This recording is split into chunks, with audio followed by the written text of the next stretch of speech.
여호수아서는 하나님께서 불러 세운 여호수아를 통해서 약속의 땅 가나안 땅을 점령하여 지파별로 나누어주는 이야기로 기록이 되어 있습니다.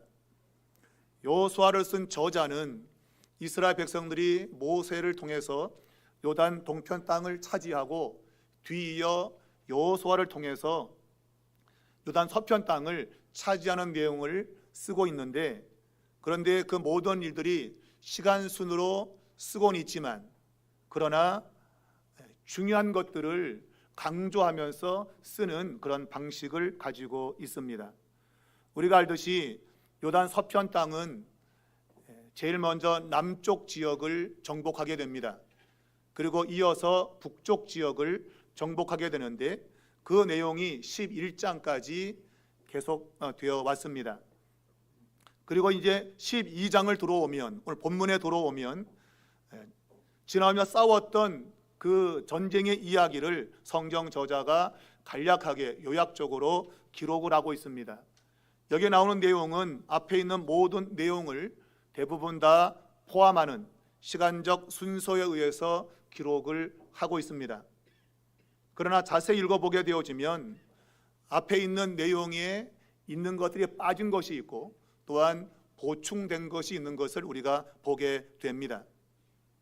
여호수아는 이 가나안 땅에 있는 왕들을 다 쳐서 죽이게 되는데, 오늘 성경 본문에는 동편 땅과 서편 땅에 있는 왕들을 죽이는 내용으로 기록이 되어 있습니다. 동편 땅에서는 모세와 이스라엘 자손이 시온 왕과 그리고 바산 지역을 다스렸던 옥이라는 왕을 죽이는 그 내용이 소개되고 있고, 7절 이하부터는 31명이나 되어지는 서편 땅에 있는 왕들을 죽인 이야기를 기록하고 있습니다. 그런데 그 기록을 보면 여호수아가 전쟁한 모든 이야기를 다 완전하게 기록하고 있지는 않다는 것입니다. 우리가 앞에서 쭉 읽어왔지만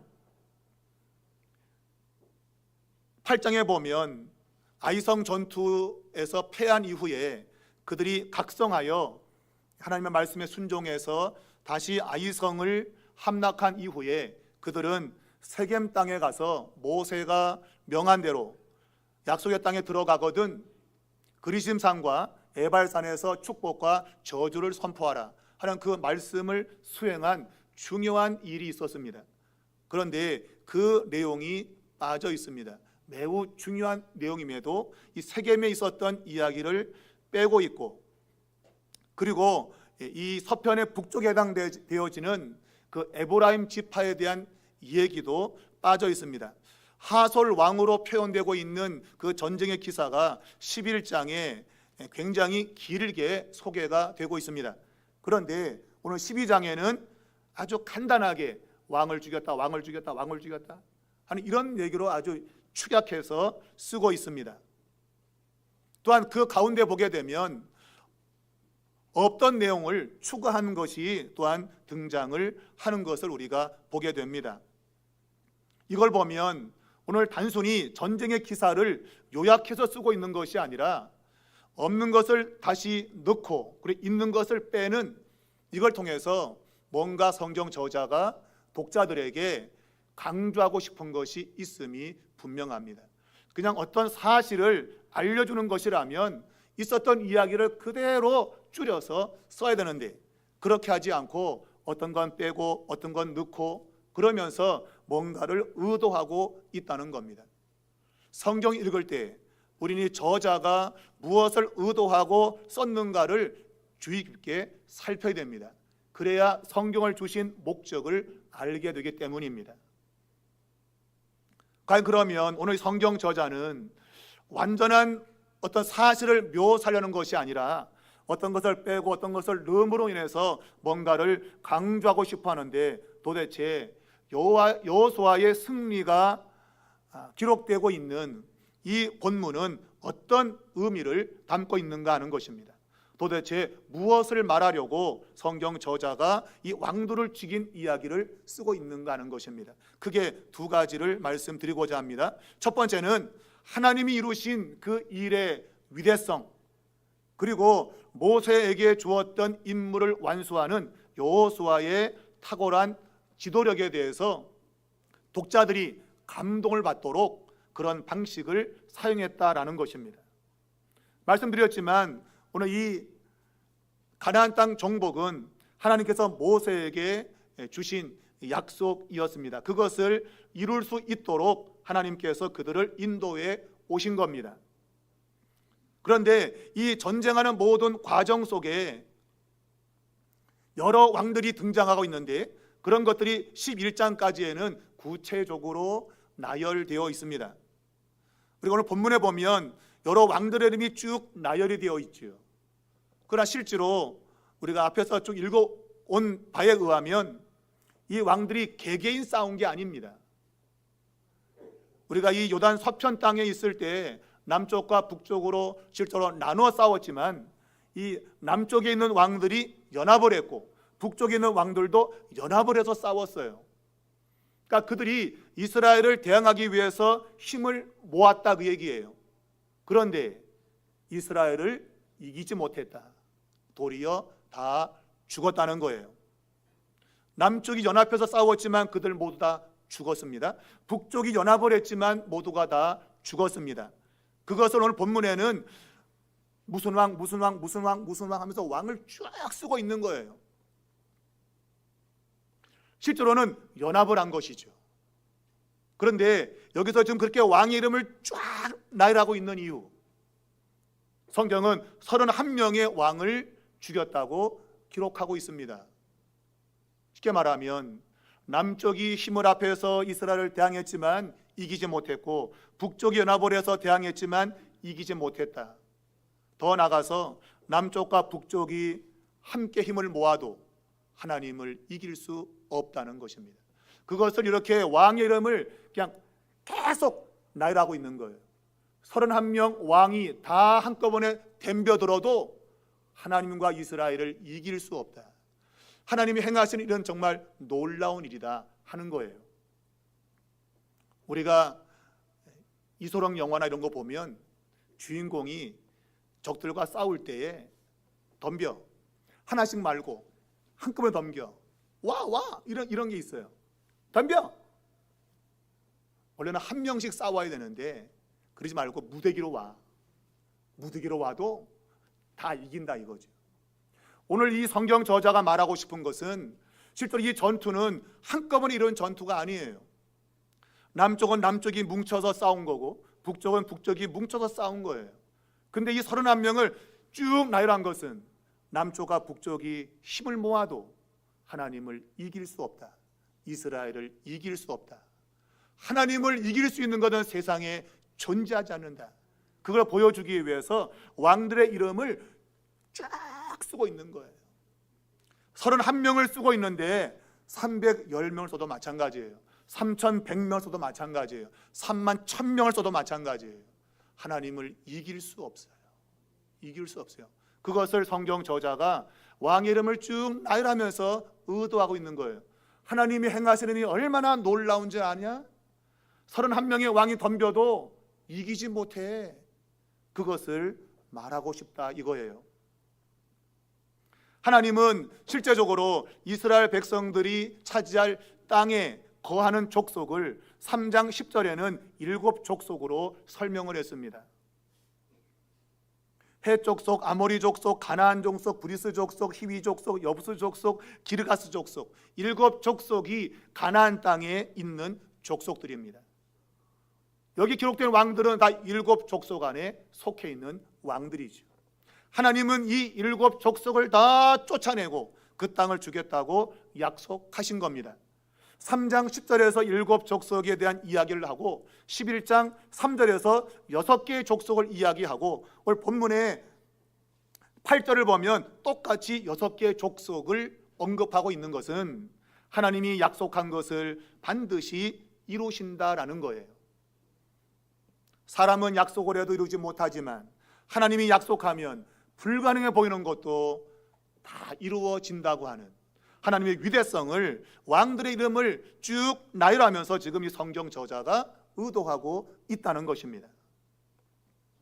실제로 오늘 이 본문에 보면 여기 지금 왕들이 지금 이름이 언급되어 있고 경계들이 나오는데, 이것은 1장을 쳤을 때 우리가 듣고 있는 것과는 조금 차이가 납니다.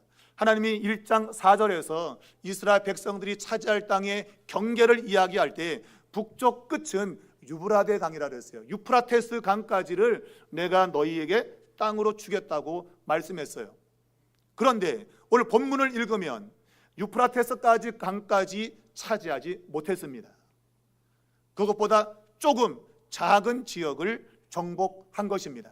쉽게 말하면 여러 가지 왕의 이야기를 썼지만 아직까지 완전하게 땅을 정복한 것이 아니라는 거예요. 그러면 저자가 지금 여러 명의 왕들의 이야기 이름을 쭉 쓰고 있으면서 무엇을 의도하고 있는가? 그것은 하나님이 약속한 땅 유프라테스 강까지 아직까지는 정복이 안 되었지만, 그러나 하나님은 거기까지 하나님이 약속한 땅을 주실 거라는 거예요.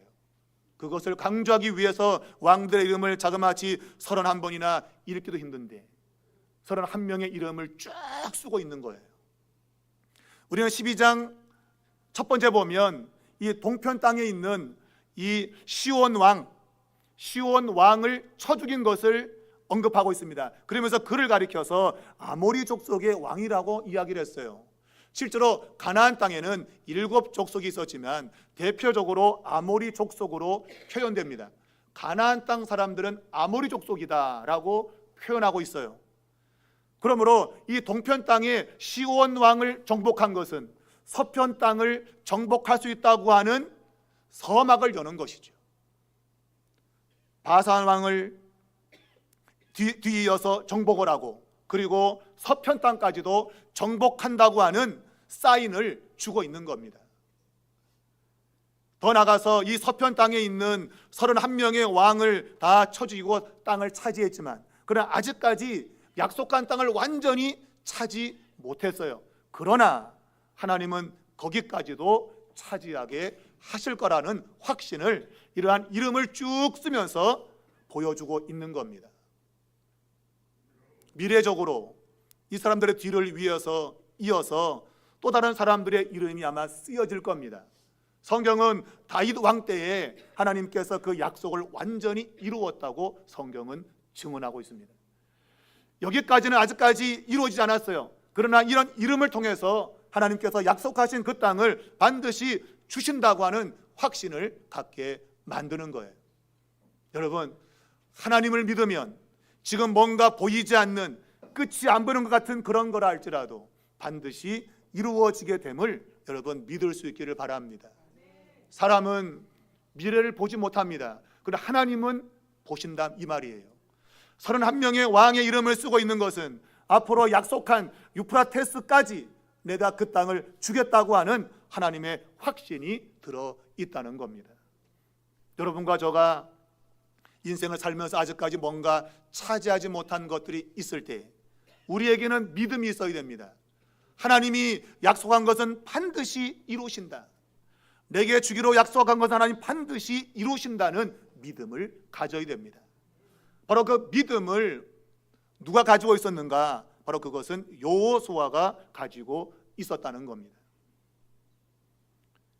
성경 본문은 여호수아의 그 순종, 그것이 모세와 같은 큰 능력을 가지게 되었음을 우리에게 일러주고 있습니다. 사랑하는 여러분, 모세는 하나님의 종이었습니다.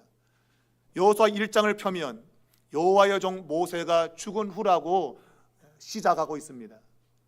그리고 여호수아가 모세의 시종이었는데 하나님이 그를 불러서 이 가나안 땅 정복을 맡겼다는 것입니다. 성경은 여호수아에게 두려워하지 말라는 하나님의 음성으로 1장을 시작하고 있습니다. 이걸 보면 여호수아는 자신을 모세와 비교해 보면 너무 능력이 없는 자인데 어떻게 내가 이 약속의 땅을 정복할 수 있을까? 그런 두려운 마음이 아마 있었을 것 같아요. 여러분도 그렇잖아요. 가진 게 없고 배운 게 없으면 그런 용기가 안 나잖아요. 뭔가 좀 갖춰져 있으면 그래도 뭔가 해볼 텐데 가진 것도 없고 백도 없고 믿었던 모세를 따라다녔을 때는 괜찮았다 이거예요. 모세만 따라가면 되는 거예요, 그냥. 근데 모세가 죽었단 말입니다. 그리고 이제 자신이 그 일을 해야 돼요. 그러면 자신을 보면 성경은 그를 여호와의 종이라고 말하지 않잖아요. 모세의 종이었다가 말하잖아요. 그러니 자신이 이 가나안 땅 정복을 할 수 있을까? 그러한 두려움이, 염려가 분명 있었을 거예요. 그의 염려와 우리의 염려는 비슷합니다, 여러분. 비슷합니다. 그런데 하나님은 그에게 두려워하지 말라, 두려워하지 말아라, 이 말씀을 주셨습니다. 그리고 이제 12장까지 쭉 오면서 하나님은 여호수아를 통해서 가나안 땅의 왕들을 죽이는 전쟁을 하셨고, 그리고 승리를 거두게 했습니다. 바로 이 12장이 그 모든 전쟁을 압축해서 보여주고 있습니다. 여호수아를 쓴 저자는 12장 6절까지는 모세와 이스라엘 자손이 요단 동편 땅을 차지했고 두 지파 반에게 그 땅을 기업으로 주었다고 말하고 있습니다. 그리고 7절부터 24절까지는 여호수아가 이 요단 서편 땅에 있는 31명의 왕을 죽이고 그 땅을 나누어 주었다고 말하고 있어요. 무엇을 말하고 싶을까요? 여호수아가 힘이 없고 연약한 자였지만 하나님은 그를 통해서 놀라운 일을 행했다는 거죠. 모세와 같은 일을 행했다는 거예요. 모세와 비교할 수 없다고 생각했는데 하나님은 여호수아를 들어서 모세와 같은 놀라운 일을 행하게 하셨다는 거예요. 바로 그것이 동편 땅의 이야기와 서편 땅의 이야기를 나란히 쓰고 있는 거예요. 저는 여러분에게 믿음을 갖기를 원합니다. 여호수아가 모세와 같은 능력의 한 페이지에 써 있다면, 여러분과 저가 동일한 믿음을 가지고 산다면 여러분과 저의 인생에도 똑같은 페이지에 기록이 될 수 있다는 거예요. 하나님의 승리는 인간의 능력에 달려있지 않습니다. 성경은 믿음이 이긴다, 믿음이 역사한다고 말하고 있어요. 꼭 믿음은 순종을 의미합니다. 하나님 말씀에 절대적으로 순종하는 자에게는 하나님께서 모세와 같은, 아니 여호수아와 같은 그러한 승리를 줄 것을 12장을 읽고 있는 우리들에게 확신을 준다, 그 얘기예요. 여러분과 저도 뭐 빽이 있습니까? 빽이 없잖아요. 그런데 빽이 없어도 하나님 말씀에 순종할 수만 있다면 하나님은 모세와 또한 이 여호수아와 똑같은 자리에 우리를 세우실 수 있다는 것을 본문이 보여준다, 그 얘기입니다. 우리가 알듯이 여호수아는 절대적으로 말씀에 순종한 사람이었습니다. 여호수아는 순종을 했고, 그리고 이스라엘은 순종하지 못한 허점들이 성경에 나타나고 있어요. 어찌되었던 여호수아는 순종을 했고 그는 승리를 거두는 경험을 하게 된 거예요. 하나님께서 우리에게 동일하게 믿음을 가질 것을 요구하고 있고 순종을 또한 요구하고 있습니다. 우리가 이 성경 본문을 읽으면 여러 왕들의 이야기가 기록되어 있는데, 제가 서두에 밝힌 대로 앞에 있는 전쟁에서 나오지 않은 그러한 왕들이 죽은 내용을 기록하고 있어요. 그 가운데 우리가 눈여겨볼 것은 이 다낙 왕과 무깃도 왕입니다. 이 다낙과 무깃도 21절의 기록은 실제로 이 가나안 땅에서 이 두 지역은 굉장히 요충지입니다. 가나안 땅에서 굉장히 중요한 거점이에요. 그래서 고대 근동에서 벌어진 전쟁이 대부분 다 이곳에서 벌어졌어요. 우리가 알듯이 남유다의 아하시아 왕은 무깃도에서 전쟁하다 부상을 당해서 죽었어요.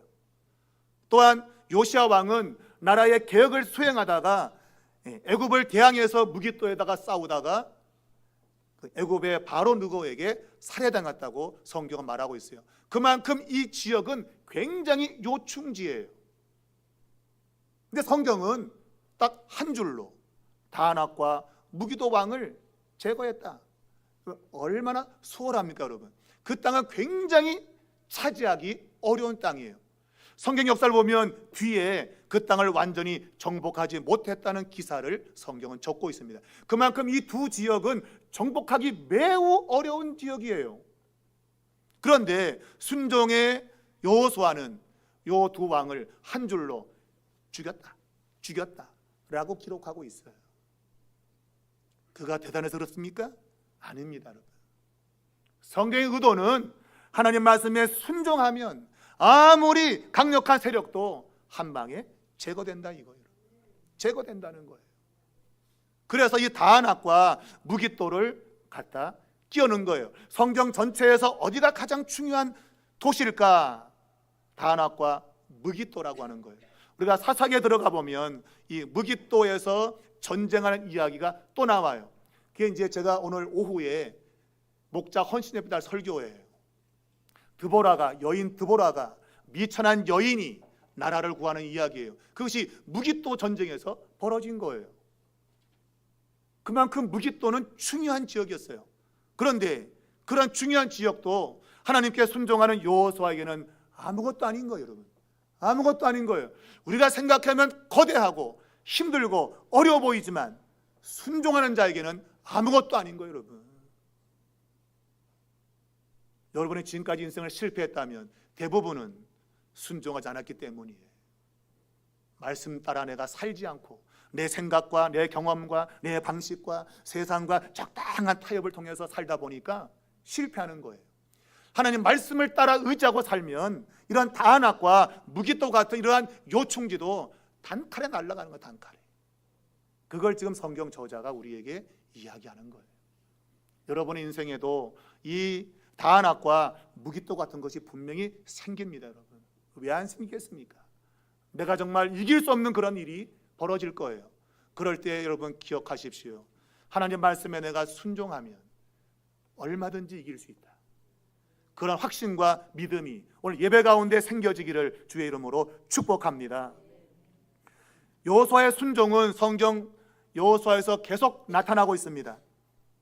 우리가 알듯이 이 여호수아는 라합이라고 하는 이 여리고 성의 한 기생을 가족과 함께 살립니다. 왜 그랬습니까? 약속 때문이에요. 하나님은 그 땅의 사람들을 다 진멸시키라 그랬어요. 그런데 라합을 살려주었습니다. 왜냐하면 정탐꾼들에게 자비를 베풀어 주었기 때문이에요. 그래서 내가 너와 너의 가족을 살려주겠다고 하면서 라합과 그의 가문을 살렸습니다. 약속을 지킨 거예요. 그리고 기브온 족속이 거짓말로 약속을 맺어서 그들이 진멸되지 않았어요. 그것은 굉장히 이스라엘에게 치명적인 오류였습니다. 잘못된 행동이었어요. 그런데 약속했기 때문에 기브온 족속을 죽일 수 없었어요. 왜? 약속이기 때문에 그래요. 결국 기브온 사람들에 대한 약속을 지켰습니다. 그들이 가나안 5개의 나라가 연합해서 공격할 때 밤새 가서 기브온 족속을 도와주었다 그랬어요. 약속을 지킨 겁니다. 여러분, 약속은 생명과 같은 겁니다. 우리 기독교인의 신앙의 출발은 약속입니다. 구약과 신약, 이건 먹는 약이 아니고 먹는 약을 하는 게 아니에요. 이 약은 약속이라는 얘기예요. 약속. 영어로 테스타먼트라고 하는 건데 약속이라는 것이에요. 그러므로 하나님의 사람들은 약속을 생명같이 여겨야 돼요. 왜? 하나님 또한 약속을 생명같이 여기기 때문이에요. 그래서 여러분, 뭔가 좀 일이 안 될 때에는 하나님이 약속한 걸 들이밀면 돼요. 하나님께.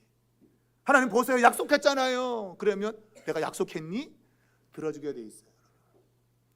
우리 애들도 그렇게 들이밀면 부모가 꼼짝 못해요. 아버지 몇 월 며칠 날 약속했잖아요. 그러면 해줘야 돼요, 여러분. 약속했기 때문이에요. 근데 우리 인간은 고집표고 안 해줘. 근데 하나님은 약속을 반드시 이루시는 분이에요. 그러므로 이 여호수아는 자신이 약속한 것을 지키지 않을 수 없었어요. 왜?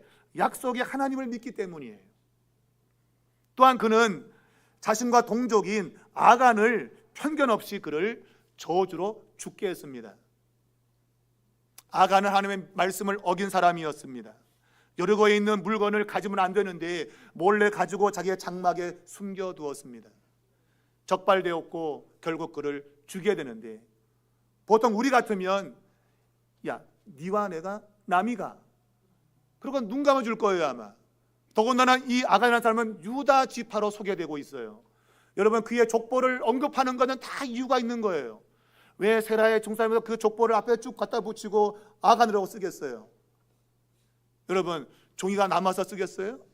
아니라 여러분, 족보를 쓰는 이유는 그만큼 이 아간이라는 사람이 강력한 사람이었다는 거예요. 족보가 있다, 뼈대가 있다 이거예요. 그러나 여호수아는 뼈대가 있으면 뭐하냐?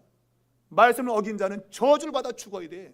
가차없이 제거했습니다. 여러분, 우리가 남이가, 야, 유다 지파가 굉장한 지파인데 죽일 수 있어? 죽어야지. 이방인만 죽는 게 아니라 하나님의 백성도 잘못하면 죽어야지. 편견이 없다 이거예요. 편견이. 요즘 세상은 편견으로 망치는 세상이에요. 나훈아 씨가 왼쪽이 오른쪽 보고 뭐 어쨌다 그게 지금 화제가 되고 있어요. 왼편 오른편에 지금 쌩 난리를 친대요. 나훈아 씨의 말에 의하면, 제 말이 아니에요. 왼쪽과 오른쪽이 쌩 난리를 치고 있다. 서로 잘못했다고. 우리는 나누어주면 안 돼요. 성경은 좌로나 우로나 치우치지 말라 그랬어요. 오늘 이 여호수아는 유다 지파, 힘 있는 지파도 하나님 말씀을 어기면 가차없이 제거하는 거예요. 우리가 남이가 해도 소용없어요.